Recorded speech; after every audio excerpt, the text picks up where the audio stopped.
Hi, എല്ലാവർക്കും സ്വാഗതം. ഇന്ന് നമ്മൾ സംസാരിക്കാൻ പോകുന്നത് 100 വർഷത്തിൽ അധികം പഴക്കമുള്ള ഒരു പുസ്തകത്തെക്കുറിച്ചാണ്. പക്ഷേ ഇതിലെ ഒരൊറ്റ ആശയം മാത്രം മതി ചരിത്രത്തെക്കുറിച്ച് നമ്മൾ പഠിച്ചതും വിശ്വസിക്കുന്നതുമെല്ലാം ഒന്നുകൂടി ചിന്തിക്കാൻ. അപ്പോൾ നമുക്ക് തുടങ്ങാം. മനുഷ്യരാശി ഒരു വലിയ തകർച്ചയുടെ കാലഘട്ടത്തിലാണ്, ഒരു ആത്മീയമായ ഇരുണ്ട യുഗത്തിലാണ് എന്നൊക്കെ നമ്മൾ ഒരുപാട് കേട്ടിട്ടുണ്ടല്ലേ? പലരും അത് വിശ്വസിക്കുന്നുമുണ്ട്. പക്ഷേ ശരിക്കും അതാണോ സത്യം? നമുക്ക് നോക്കാം. 4,32,000 വർഷം, അതാണ് കലിയുഗത്തിന്റെ നീളം എന്നാണ് പൊതുവെ പറയാറ്.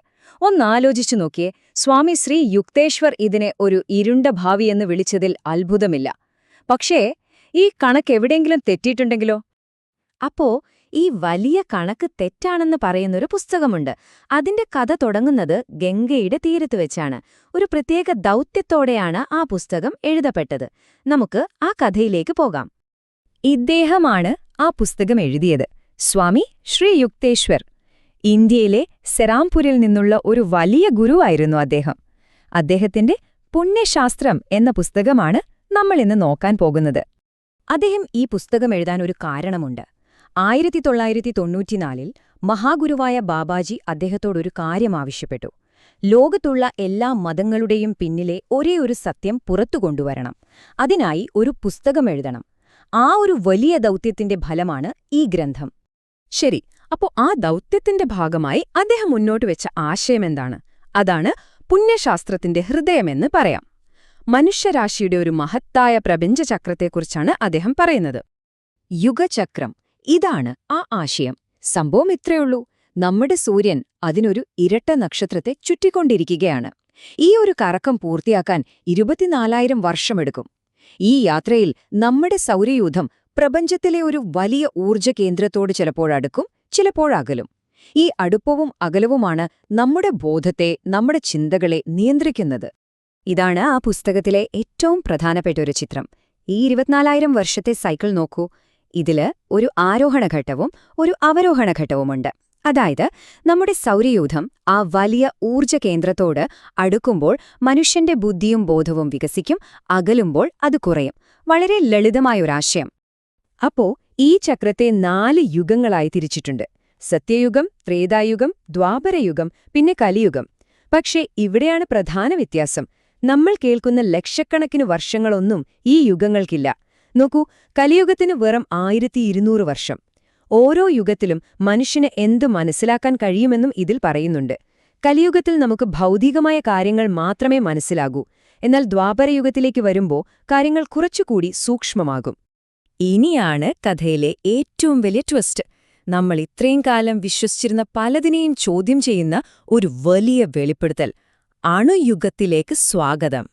പുണ്യശാസ്ത്രം വളരെ വ്യക്തമായി പറയുന്നു, യുഗങ്ങൾ കണക്കുകൂട്ടിയതിൽ നൂറ്റാണ്ടുകൾക്ക് മുൻപ് എവിടെയോ ഒരു വലിയ പിഴവ് പറ്റി. ഇവിടെ നോക്കൂ, വ്യത്യാസം വളരെ വലുതാണ്.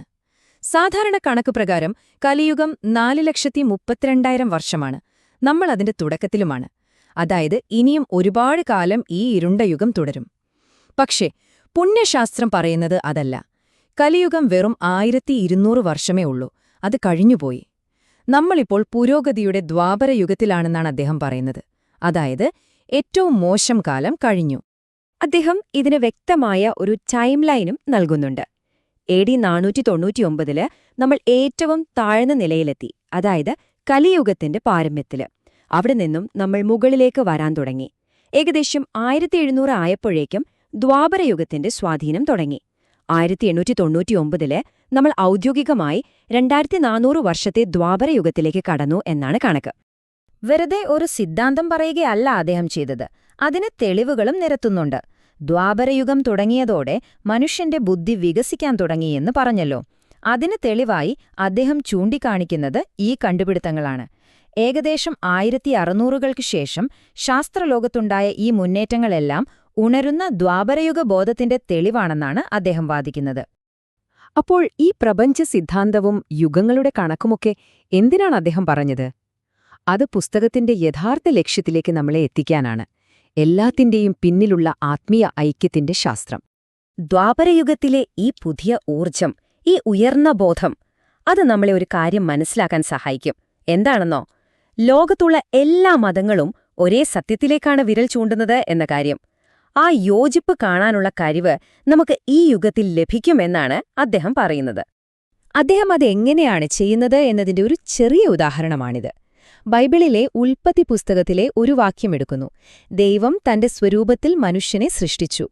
ഈ വാക്യം ഉപയോഗിച്ച് അദ്ദേഹം പൗരസ്ത്യ തത്വശാസ്ത്രത്തിലെ ഒരു പ്രധാന ആശയം വിശദീകരിക്കുന്നു. അതായത്, എല്ലാ ഗ്രന്ഥങ്ങളിലും ഒരേ സത്യം പല രീതിയിൽ പറഞ്ഞിരിക്കുന്നുവെന്ന് കാണിക്കുകയാണ് അദ്ദേഹം. അപ്പോ ഈ പുസ്തകം പറയുന്നതുപോലെ നമ്മൾ ശരിക്കും ഉയർന്ന ഊർജത്തിന്റെയും അറിവിന്റെയും ഒരു പുതിയ യുഗത്തിലാണെങ്കിൽ നമ്മൾ അത് എങ്ങനെയാണ് ഉപയോഗിക്കാൻ പോകുന്നത്? ഈ ചോദ്യം നിങ്ങൾക്കായി വിട്ടു തന്നുകൊണ്ട് ഈ വിശകലനം അവസാനിപ്പിക്കുന്നു.